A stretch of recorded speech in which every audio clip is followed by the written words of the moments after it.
Natutuwa ang Pasig River Rehabilitation Commission na muling nabubuhay ang biodiversity sa Ilog Pasig kung saan nakahuhuli na ng tilapia at iba pang isda ang ilang residente. Pero babala nila sa mga mangingisda, hinay-hinay lang sa pagkain ng isdang galing sa Ilog Pasig na dating idineklarang patay dahil sa sobrang dumi. Narito ang report ni Mav Gonzalez.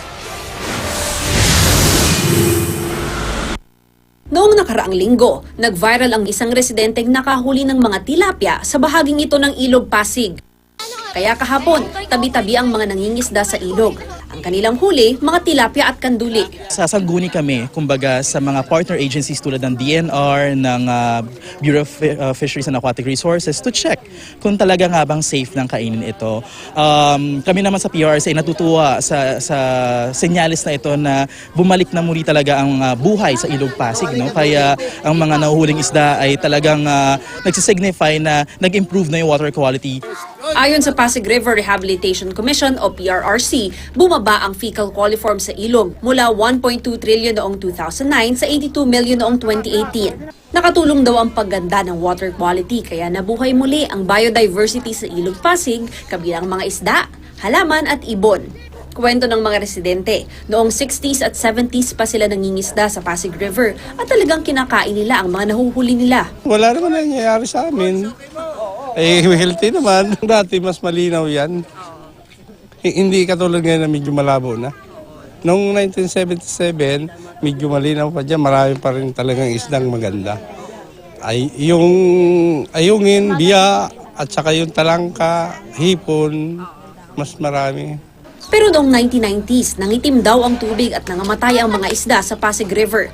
Mabuti na lang daw at tuloy-tuloy ang paglilinis dito kaya nakakapangisda na sila ulit. Tinikman ko ulit, nanghuli-uli ako.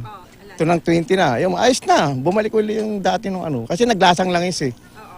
Dahil sa yung mga oil depot, nagtatapon ng langis. Tsaka yung mga kumpanya rin, ipahin na rin ng mga mantika sa tabing ilog.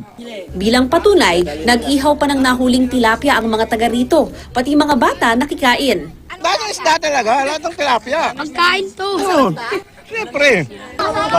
Pero paalala ng mga otoridad, Hinay-hinay lang tayo ng konti sa pagkain hanggat hindi pa natin alam kung ano yung resulta ng testing na gagawin. Marami kasi nagsasabi ng mga eksperto na dahil hindi pa naman ito yung ideal na water quality na hinahabol natin, baka may mga traces of chemical content pa yung mga isdang nahuhuli dito.